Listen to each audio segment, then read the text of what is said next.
مسلمانوں اس لیے حدیثیں سننا ہے. میں حدیثیں سناؤں گا, سنیں گے نا بھائی؟ کیونکہ میں حدیثیں سناتا ہوں, اس سے کہانی اور لطیفے کوئی میں وقت برباد نہیں کرتا. بے شک بے شک. کیونکہ مقرر لوگوں کی تقریر یعنی اس وقت کا ضامن ہوتا ہے. کل قیامت کے دن اللہ پوچھے گا رسیا والوں نے اتنا ٹائم تم کو دیا تھا, تم نے کیا دیا؟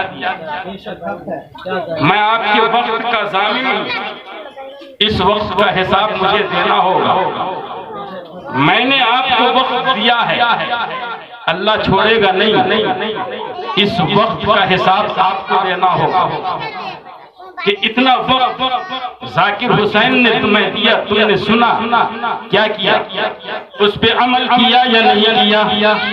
عمل کے ارادے سے سنو, اللہ عمل کی راہوں کو آسان فرما دے گا.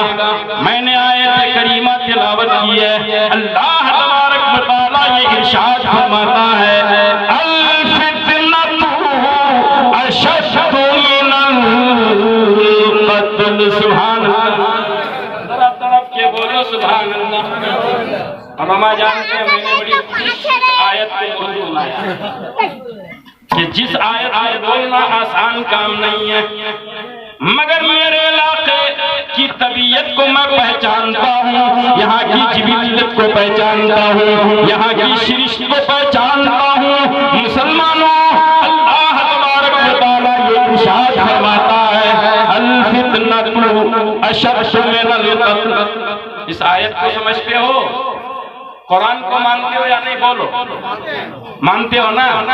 قرآن پر ایمان رکھتے ہو؟ اللہ ارشاد فرماتا ہے قتل سے زیادہ بڑا گناہ فتنہ کرنا ہے, لوگوں میں فتنے کو پیدا کرنا ہے.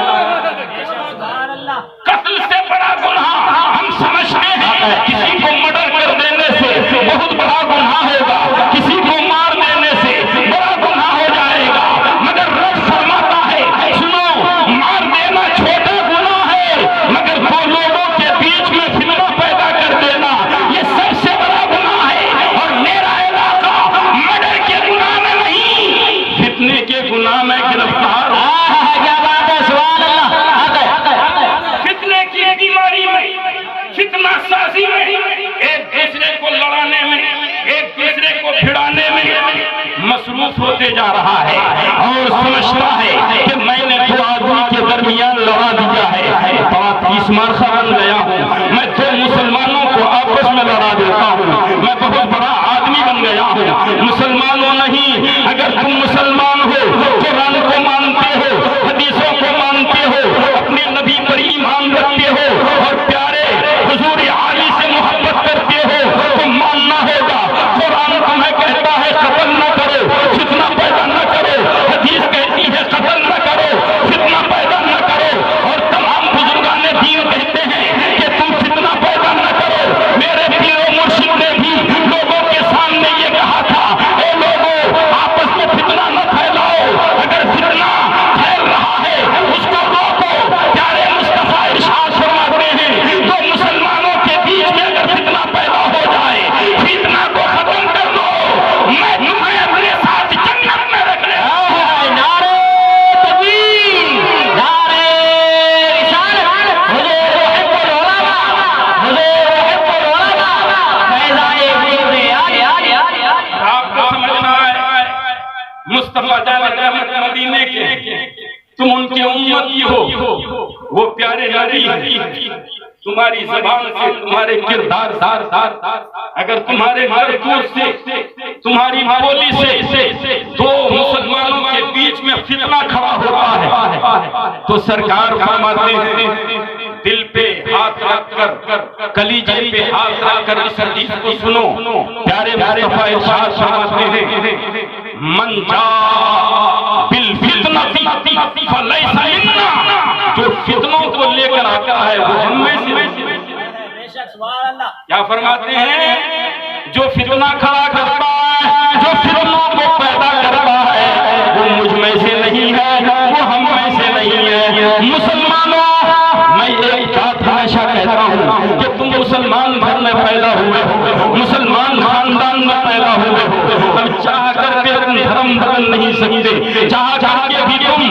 مذہب سے ہٹ نہیں سکتے، جب مسلمان بن کر رہنا ہی ہے اور مسلمان بننا ہی ہے، کسی صورت میں ادھر سے ادھر ہونے کی مجال نہیں ہے، تو کیوں نہ سچے اور پکے مسلمان بن جاؤ۔ مصطفیٰ جان رحمت ارشاد فرماتے ہیں دو مومنوں کے بیچ میں جو فتنہ کھڑا کرتا ہے وہ مدینے والے کا نہیں ہے، وہ طیبہ والے کا نہیں ہے، وہ رسول پاک کا نہیں ہے۔ مصطفیٰ جان رحمت ارشاد فرماتے ہیں وہ مجھ میں سے نہیں ہے۔ کتنا بڑا بڑا نصیب ہوگا وہ امتی جس امتی کے بارے میں مصطفیٰ کہتے ہیں وہ ایسا بدنصیب مسلمان بننا چاہتے ہیں کہ سرکار فرما دے کہ یہ میری جماعت سے نہیں، یہ میرے فرقے سے نہیں، یہ میری تربیت سے نہیں، یہ میرے دیار محبت کا نہیں۔ آؤ اگر ایسا بدنصیب مسلمان بننا ہے تو فتنہ کھڑا کر کے بیٹھو، مگر میرے مصطفیٰ ارشاد فرماتے ہیں دو مسلمانوں کے درمیان فتنوں کو نہ ختم کرنے والا بڑا پیارا ہوتا ہے۔ اللہ کے رسول صلی اللہ علیہ وسلم نے دیکھا ایک میاں اور ایک بیوی کے درمیان جھگڑا ہو رہا ہے، لڑائی ہو رہی ہے، فتنہ کھڑا ہو رہا ہے۔ شوہر نے اپنے غصے کو برداشت کیا اور بھاگ کر کے مسجد نبوی میں آ گئے۔ اللہ کے رسول نے پوچھا اے پیارے کیا بات ہے، تم غصے میں دکھ رہے ہو، تمہارے چہرے پہ جلال دکھ رہا ہے۔ صحابی رسول نے عرض کیا یا رسول اللہ بیوی کی کرتوت سے بیزار ہوں اور اسی سے چڑھ کر نہ اس پر غصہ کرنے کے بجائے فتنہ کھڑا کرنے کے بجائے مسجد نبوی میں آ کے سجدہ ریز ہو گیا ہوں۔ مصطفیٰ جان رحمت صحابی کو کھڑا کرتے ہیں اور اپنے سینے سے لگاتے ہیں، ارشاد فرماتے ہیں پیارے اس پر جو عمل کرے گا قیامت تک میرا امتی جو اس پر عمل کرتا رہے گا۔ بیوی اگر کسی کرتوت کی وجہ سے کوئی بیوی اگر کردار کی وجہ سے شوہر کو ناراض کرے تو شوہر گالی دینے کے بجائے، شوہر کو برا بھلا کہنے کے بجائے، فتنہ کھڑا کرنے کے بجائے اگر اللہ کے گھر میں حاضر ہو جائے، کہاں ہو جاؤ میں اپنے امتیوں کو یہ پیغام دے رہا ہوں کہ اے پیارے تمہارے جیسا جو عمل کرے گا وہ کل قیامت کے دن میرے ساتھ ہوگا اور وہ جنت میں بھی میرے ساتھ ہوگا، یہاں بھی وہ بہتر انسان ہوگا اور آخرت میں بھی بہتر انسان بنا رہا ہے۔ سبحان اللہ، کیا بات ہے۔ تھوڑا کم کرو، دو میاں بیوی کے درمیان اگر فتنہ کھڑا ہو جائے، آپ جانتے لڑائی ہو جائے، جھگڑا ہو جائے تو شوہر کو غصہ چبا لینا چاہیے، فتنہ کو ختم کرنا چاہیے۔ سرکار فرماتے ہیں عورت کو اللہ نے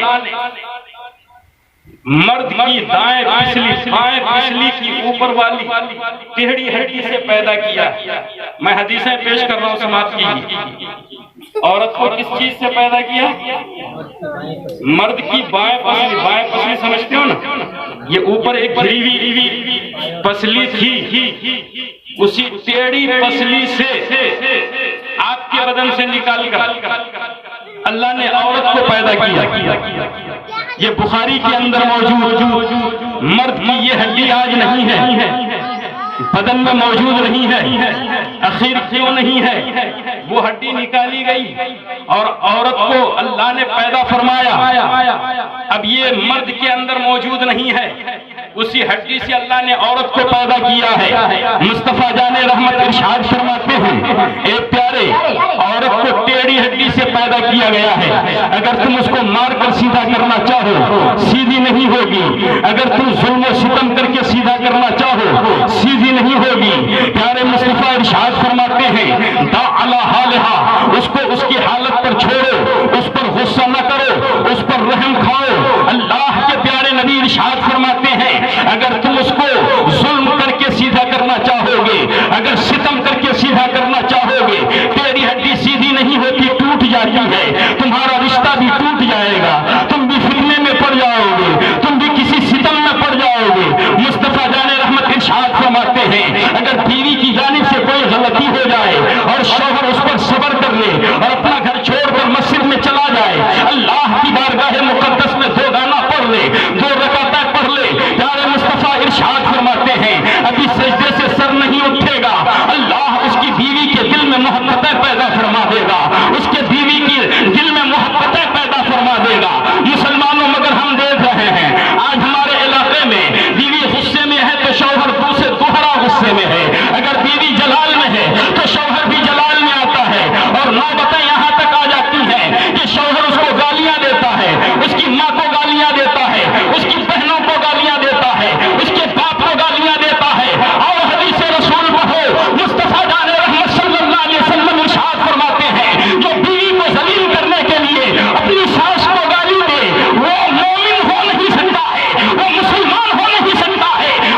تو بھی ذلیل ہونے والا ہے، تیرے بھی گناہ بے شمار ہیں، خطائیں بے شمار ہیں، مگر اللہ کی بارگاہ مقدس میں اگر تو احترام پانا چاہتا ہے، اگر عزت پانا چاہتا ہے تو بیوی کے ماں باپ کی عزت کرنا ہوگا۔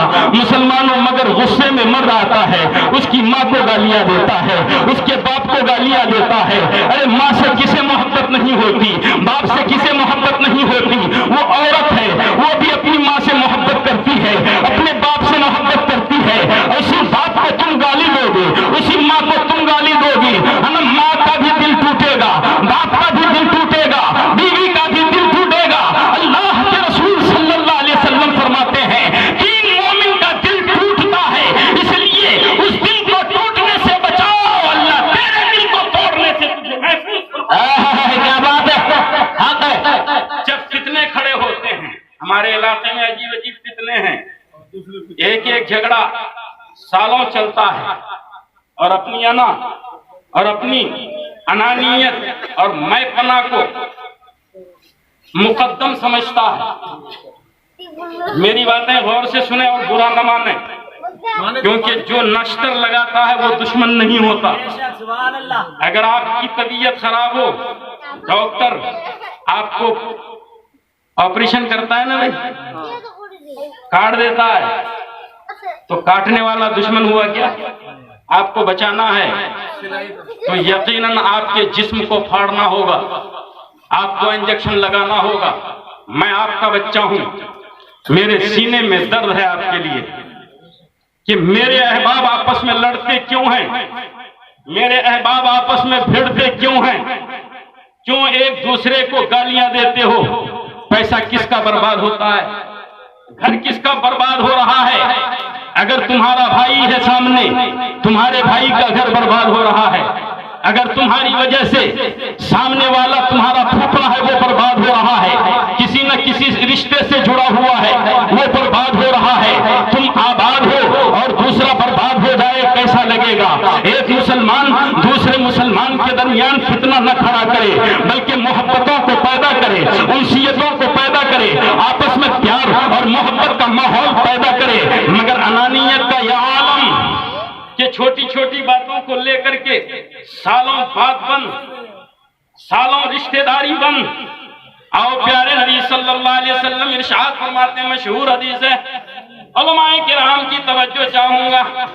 اللہ کے پیارے نبی صلی اللہ علیہ وآلہ وسلم ارشاد فرماتے ہیں، مومن ہو نہیں سکتا جو کسی مومن سے 3 سے زیادہ دن بات چیت بند کر لے، یعنی 3 دن سے زیادہ اگر کسی مسلمان سے بات بند کر لو، اگر تم اپنا کلام بند کر لو، اگر تم گفتگو نہ کرو، تو اللہ کے پیارے نبی صلی اللہ علیہ وآلہ وسلم ارشاد فرماتے ہیں وہ مومن نہیں ہو سکتا۔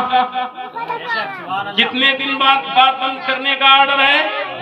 غصے میں ہو، جلال میں ہو، ٹھیک ہے، فطرت ہے، ہم غصے میں آ سکتے ہیں، ہم یقیناً غیظ میں آ سکتے ہیں، مگر کسی کا قصور ہو، جرم ہو، اگر تم غصے میں آئے ہو، اس سے بات بند کرنا ہے تو 24 گھنٹہ بات بند کرو، 48 گھنٹے بند کرو، 3 دن بات بند کرو۔ مگر 3 دن گزر جانے کے بعد اگر تم بات چیت نہیں کر رہے ہو تو سنو، پیارے مصطفیٰ ارشاد فرماتے ہیں تم مسلمان نہیں ہو، تم مومن نہیں ہو۔ اب بتاؤ حدیث رسول کے مطابق میرے علاقے میں کتنے مسلمان بچتے ہیں، کتنے لوگ مومن ثابت ہو رہے ہیں؟ اللہ کے رسول نے تو فرمایا ہے 3 دن سے زیادہ بات چیت بند نہیں کرنا ہے، مگر یہاں سالوں بات بند کر دی جاتی ہے، سالوں گفتگو بند کر دی جاتی ہے، آپس میں آنا جانا بند کر دیا جاتا ہے، آپس میں کھانا پینا بند کر دیا جاتا ہے، لوگوں کے راستے بند کیے جاتے ہیں۔ مسلمانوں کس ٹھکانے پہ جانے والے ہو؟ کیوں تمہارا رویہ بدلتے جا رہا ہے؟ کیوں تم اپنے اسلام سے دور ہوتے جا رہے ہو، اپنے مذہب سے دور ہوتے جا رہے ہو؟ خوشی مناؤ، میرے مصطفیٰ صلی اللہ علیہ وآلہ وسلم نے ارشاد فرمایا جب دو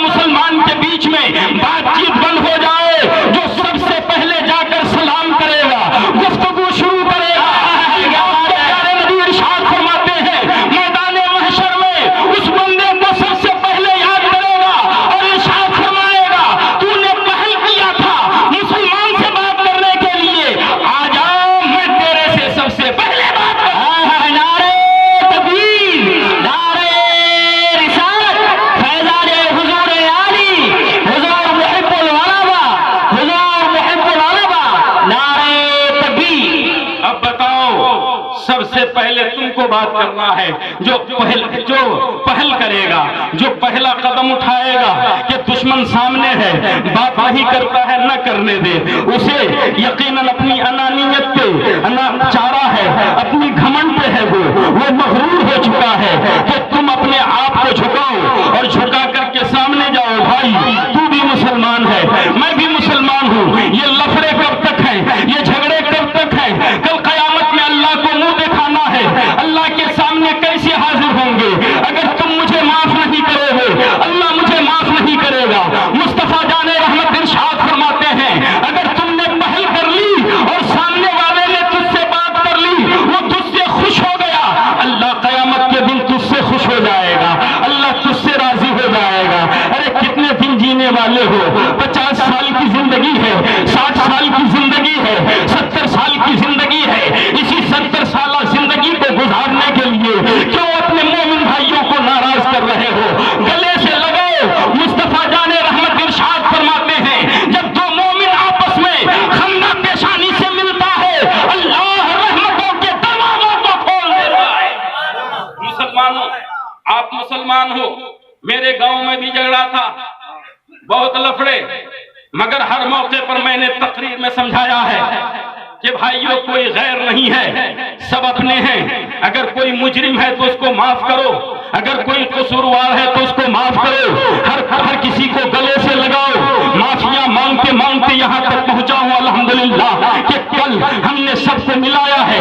آپ کو گلے مل لینا ہے, تم خوش رہو گے, اللہ خوش ہو جائے گا. اگر تم ناراض رہو گے, اللہ ناراض ہو جائے گا. مسلمانوں, اپنے دل کو بڑا کرو. اگر تم نے دل بڑا کر کے دشمنوں کو معاف کر دیا, اللہ تیرے بے شمار گناہوں کو معاف. کیا بات ہے, بے شک, سبحان اللہ. میں نہیں چاہتا ہوں کہ علاقے میں لڑائی ہو, ایک مسلمان دوسرے مسلمان سے بھڑے. میرے نبی کی باتوں کو سنو, ذرا غور کرنا ہے آپ کو. کل قیامت کے دن کیا کیا چاہیے بتائیے؟ آسان کام ہے قیامت کو سہنا, مگر پیارے نبی صلی اللہ علیہ وآلہ وسلم ارشاد فرماتے ہیں, من عفا مؤمنا عفاہ اللہ یوم القیامہ. سبحان اللہ. اللہ کے پیارے نبی صلی اللہ علیہ وآلہ وسلم ارشاد فرماتے ہیں کہ جس نے دنیا میں کسی مومن کو معاف کر دیا, جس نے دنیا میں کسی مومن کو معاف کر دیا, اللہ قیامت کے دن اس کو معاف فرما دے گا. بولو سبحان اللہ. اللہ اس کو قیامت کے دن معاف فرما دے گا. اور قیامت کے دن جو غلطیاں ہیں وہ کتنی بڑی بڑی ہیں, کوئی معاف کرنے والا نہیں, کوئی ساتھ دینے والا نہیں, کوئی مدد کرنے والا نہیں. اللہ اپنی مرضی کا مالک ہوگا, مگر اللہ فرماتا ہے تم دنیا میں کسی مومن کو معاف کر دو, میں قیامت کے دن تیرے گناہوں کو معاف کر دوں گا. بڑی بات ہے نا بھائی. مگر ہمارے یہاں حضرت ایسی بات ہے, میں جھکوں کیوں؟ اگر میں جھکا تو میرا سر نیچا ہو جائے. سمجھتا ہے کہ میری انا کی بنیاد پر میرا سر بلند ہے, سوچتا ہے کہ میری طاقت کی بنیاد پر میرا نام و نشان ہے, سمجھتا ہے کہ میری دولت کی بنیاد پر میری شہرت ہے, میری طاقت ہے. نہیں, سرکار فرماتے ہیں, ایک حدیث پاک سنو, من رکع فرفع اللہ. ایک محاورہ بھی بہت مشہور ہے, من رکع فرفع. علماء جانتے ہیں جو جھک گیا اللہ اس کو اٹھا دے گا, اس کو رفیع بنا دے گا, عرفہ و اعلیٰ بنا دے گا. ارے یہاں پر نام کی بات نہیں, یہاں پر غرور اور تکبر کی بات نہیں, یہاں گھمنڈ کی بات نہیں, بلکہ تم جھک جاؤ اللہ کے لیے. بندوں میں اللہ تجھ کو بلند کر دے گا, اللہ تجھے سرفراز کر دے گا. ارے جو جھکتا ہے اللہ اسی کو بلند فرماتا ہے, اللہ اسی کو بلند فرماتا ہے. مگر ہمارے علاقے میں نہیں, ہماری شان چلی جائے گی، ہماری عزت چلی جائے گی۔ میں کہتا ہوں کہ یقیناً عزت نہیں جائے گی۔ اپنے دل کو بڑا کرو۔ تم جس نبی کے امتی ہو اس نبی کا حال کیا تھا سننا چاہتے ہو؟ کتنی بڑی دشمن ہے وہ عورت۔ سرکار جس راستے سے روزانہ گزرتے ہیں، وہ عورت اپنے گھر کی چھت پہ آ کے سرکار کے اوپر کبھی کیچڑ، کبھی کوڑا کرکٹ سمجھتے ہیں، کچرا، اور کبھی اوجھڑیاں، کبھی گوبر اپنے چھت کے اوپر سے میرے نبی کے اوپر گراتی ہیں، دشمنی میں کہ یہ محمد ہیں صلی اللہ علیہ وسلم، یہ الگ خدا کی دعوت دینے آئے ہیں، لات منات اور سب معبودوں کی برائی کرتے ہیں اور اللہ وحدہ لا شریک کی دعوت دیتے ہیں۔ اسی دشمنی میں اس عورت نے اپنا تیور بنایا، اپنا طریقہ بنایا کہ جب ادھر سے محمد گزریں گے میں ان پر کیچڑ ڈالوں، کچرا ڈالوں، کوڑا کرکٹ ڈالوں تاکہ وہ رسوا ہو جائیں۔ میرے نبی بدن جھاڑ کے نکل جاتے، اوپر دیکھتے بھی نہ تھے کس نے یہ کوڑا کرکٹ پھینکا ہے، کس نے یہ کیچڑ پھینکا، سر اٹھا کے دیکھتے نہ تھے، اپنا بدن جھاڑتے، دعا کرتے یا اللہ اس عورت کو ہدایت دے دے، تیرے نبی کو ستاتی ہے، یا اللہ تیرے محبوب کو ستاتی ہے، میں بددعا نہیں کرتا، یا الہی اس عورت کو تو ہدایت دے دے، ایمان کی دولت سے سرفراز کر دے، اس کو اسلام کی دولت عطا فرما دے۔ میرے نبی نے کبھی برا نہیں مانا۔ مسلمانوں ذرا غور کرنا ہے، آج ہمارے سامنے اگر کوئی گوبر پھینک دے تو ہم سینہ تان کے سامنے آ جائیں گے، لڑنے پھرنے کے لیے تیار، مگر میرے نبی لڑے نہیں، بھیڑے نہیں، بلکہ ایک دن جب کچڑا نہیں آیا سر پر تو نبی نے سوچا کیا بات ہے، آج پلٹ کے دیکھتے ہیں کہ دالان پر وہ عورت کھڑی ہے یا نہیں۔ سرکار نے جب نظریں اٹھا کر دیکھی عورت نہیں ہے، میرے مصطفیٰ کے دل میں خطرہ گزرا، کہیں وہ عورت مر نہ گئی ہو، کہیں وہ عورت بیمار نہ پڑ گئی ہو، چلو چلتے ہیں ان کے گھر جا کر خبر لیتے ہیں۔ مصطفیٰ جان رحمت گئے، خبر لی کہ مائی کیا وجہ ہے، آج تو نے کچرا نہیں پھینکا، مجھ پر گندگی نہیں ڈالی، میں تیری تیمارداری کے لیے آیا ہوں، میں تیری عیادت کے لیے آیا ہوں، تیری طبیعت تو ٹھیک ہے، تو زندہ تو ہے۔ اس عورت نے برملا کہا، اے پیارے محمد، آج تک میرے مذہب والوں نے میری خبرگیری نہیں کی اور تم خبرگیری کرنے آئے ہو، میں گواہی دیتی ہوں تو جھوٹا نبی نہیں ہو سکتا ہے، سچا نبی ہے، قدموں پہ گرتی ہے اور پڑھتی ہے لا الہ الا اللہ محمد الرسول اللہ، مسلمان ہو جاتی ہے۔ مسلمانوں ہم اس نبی کے امتی ہیں جس نبی نے کوڑا کرکٹ کو اپنے اوپر گرتے ہوئے دیکھا ہے، جس نبی نے دشمنوں کے ہاتھوں سے اپنے اوپر گندگیاں پھینکتے ہوئے دیکھا ہے، مگر تب تو آخر نہیں کی ہے۔ مگر آج ہمارا حال کیا ہے، سامنے والا بھی امتی ہے، میں بھی امتی ہوں، مگر اس کو مارنے کے لیے ڈنڈے ہم اٹھاتے ہیں، اس کو ذلیل کرنے کے لیے گالیاں دیتے ہیں، پورے سماج میں پورے ماحول کو اس کا نام خراب کرنے کی کوشش کرتے ہیں۔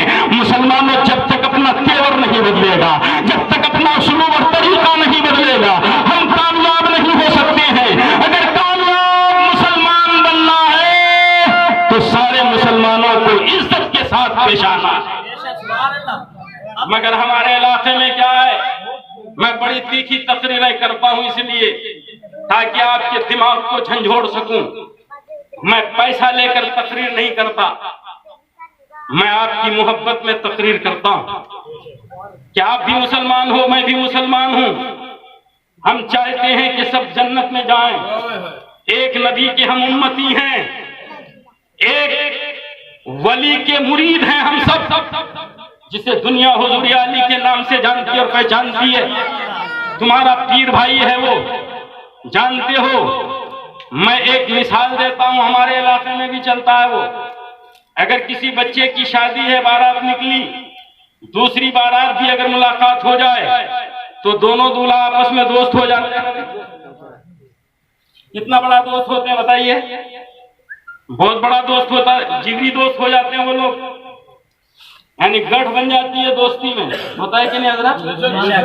ہاں، رومال ادلا بدلی کرتے ہیں، نہ جان نہ پہچان نہ خاندان کا، مگر خالی صرف دولہا والے دن دونوں دولہا بنے ہیں. اسی محبت میں وہ دوست میں دوست، دونوں بڑے گاڑھے دوست. مگر آؤ، پیارے مصطفیٰ صلی اللہ علیہ وآلہ وسلم نے ارشاد فرمایا، المسلم اخو المسلم وکل مؤمن اخوہ. سبحان اللہ. ذرا تڑپ کے بولو سبحان اللہ. سبحان اللہ. ذرا جھوم کے بولو سبحان اللہ. مصطفیٰ جان رحمت صلی اللہ علیہ وسلم نے یہ ارشاد فرمایا، سن تو بھی مسلمان، میں بھی مسلمان، تیرے اور میرے بیچ میں رشتہ کیا ہے؟ تو دوستی کا رشتہ نہیں، بلکہ سرکار نے فرمایا کل مسلم اخوہ، تمام مسلمان بھائی بھائی ہیں. کیا کیا ہے بولو؟ بھائی بھائی ہیں. تو بھائی میں بھائی، تو بھی بھائی مسلمان ہونے کی وجہ سے، میں بھی بھائی مسلمان ہونے کی وجہ سے.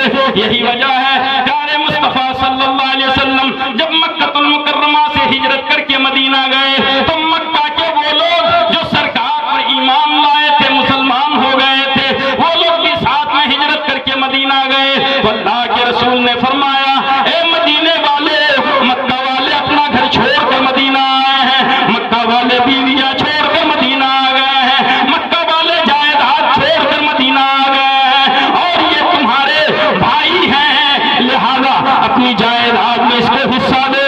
اگر دو بیویاں ہیں، ایک بیوی کو طلاق دے کے مکہ کے صحابیوں کے ساتھ نکاح کر دو.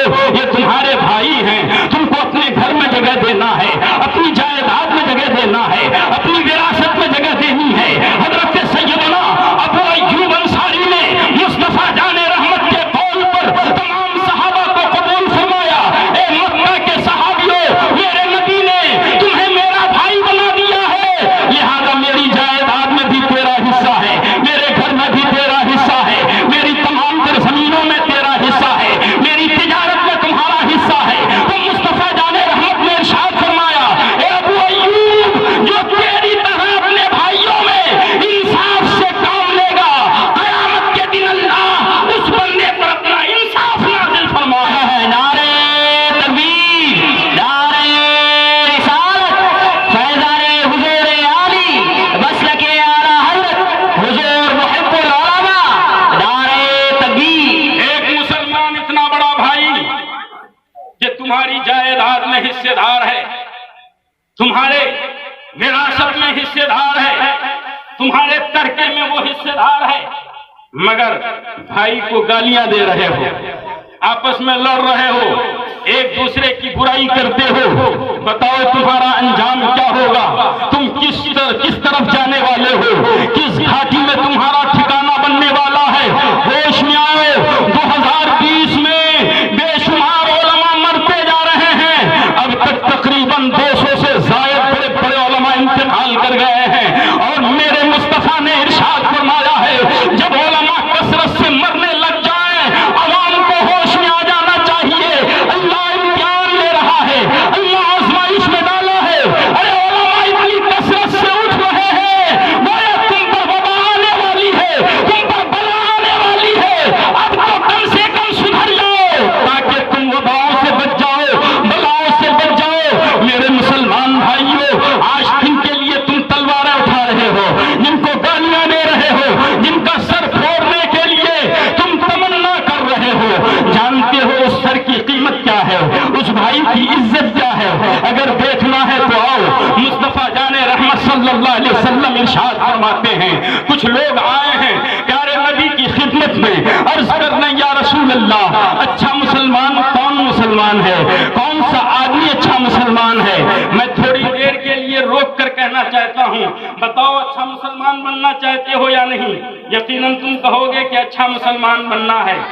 کہ نہیں؟ بولو بھائی. جی اچھا مسلمان بننا ہے نا یا بدماش بننا ہے؟ بدماش بننا ہے تو تقریریں مت سنو، اگر اچھا بننا ہے تو تقریریں سنو۔ صحابہ کرام آئے، یا رسول اللہ اچھا مسلمان کون؟ ای المسلمین خیر، مسلمانوں میں سب سے بہتر مسلمان کون ہے؟ میری تقریریں میں دل کی گہرائیوں سے کرتا ہوں اپنے علاقے میں اپنے مریدوں کو بھی لڑنے نہیں دیتا، پھرنے نہیں دیتا۔ قسم لیتا ہوں کہ تم آپس میں لڑو گے تو اسی دن میری بیعت سے خارج کہلاؤ گے۔ مسلمانوں اتنا ٹائٹ پیر ہوں میں کہ مرید سے وعدہ لیتے ہیں کہ نمازیں پڑھو گے، جس دن نمازیں تم چھوڑ دو اس دن مرید نہیں ہو بلکہ مریض بن گئے ہو۔ آپ نے یہ امید مت رکھو کہ پیر تمہیں بخشوائے گا، تمہاری کوئی حاجت رفع دور کرے گا، بلکہ تم اپنے عمل سے پیر کی مدد کرو، پیر بھی خوش ہوگا اور اللہ بھی خوش ہوگا۔ کیا بات ہے، سبحان اللہ، بے شک حق ہے۔ اتنا بھروسہ پیر پر نہیں کرنا چاہیے کہ پیر صاحب مجھے جنت میں لے جائیں گے۔ نیل بٹے سناٹا، صفر تک نہیں عمل میں۔ ایک حدیث سنا دوں یہاں پر موضوع سے ہٹ کر۔ حضرت سیدنا ربیعہ رضی اللہ تعالیٰ عنہ محفل میں ہیں، ہمارے پیارے نبی صلی اللہ علیہ وسلم جوش میں آئے ہیں، ارشاد فرماتے ہیں سلونی اما شئتم، مانگو جو تم مانگنا چاہتے ہو۔ سرکار کیا فرما رہے؟ مانگو جو مانگنا چاہتے ہو مانگو۔ میں اگر اعلان کر دوں آج جیرا مانگ میں نہیں وہی ڈر تم بولو تو سب سے پہلے لوگ مجھ سے 1 لاکھ ٹکا دے دیں گے۔ کون چاہتا ہے؟ بٹلا دے دیتی بھیک مانگے والا ہے نا، تو پابندوں کھلے بھی ہمارے ننگڑا دکھایا۔ مگر ہمارے پیارے نبی صلی اللہ علیہ وسلم نے اعلان کیا مانگو جو مانگنا چاہتے ہو۔ ہمارے جیسے بدتمیز نہیں تھے وہ صحابہ۔ صحابہ نے کہا یا رسول اللہ ہم گھر اپنی محنت سے بنائیں گے، ہم روزی اپنے باہوں کی طاقت سے حاصل کریں گے۔ بڑا آسان ہے دنیا کو سنوارنا، گھر بنانا، 4 لاکھ کمائیں گے گھر بن جائے گا، بنے گا کہ نہیں؟ روزی کوئی بڑی چیز نہیں، محنت کریں گے حاصل ہو جائے گی۔ مگر حضرت ربیعہ کھڑے ہو گئے، یا رسول اللہ دنیا میں ہر چیز آسان مگر جنت میں جانا بڑا مشکل۔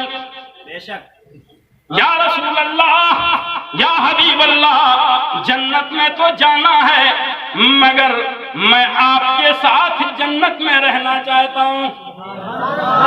یا رسول اللہ اتنا کرم فرما دیں کہ میں آپ کے ساتھ جنت میں رہوں، یہ اجازت عطا فرما دیں۔ بڑی بات ہے نا بھائی، یعنی حضرت ربیعہ کیا کہنا چاہتے ہیں؟ یا رسول اللہ آپ نے کہا جو مانگنا مانگو میں دوں گا، تو میں جنت میں آپ کا ساتھی بن کر رہنا چاہتا ہوں، دیجیے اب۔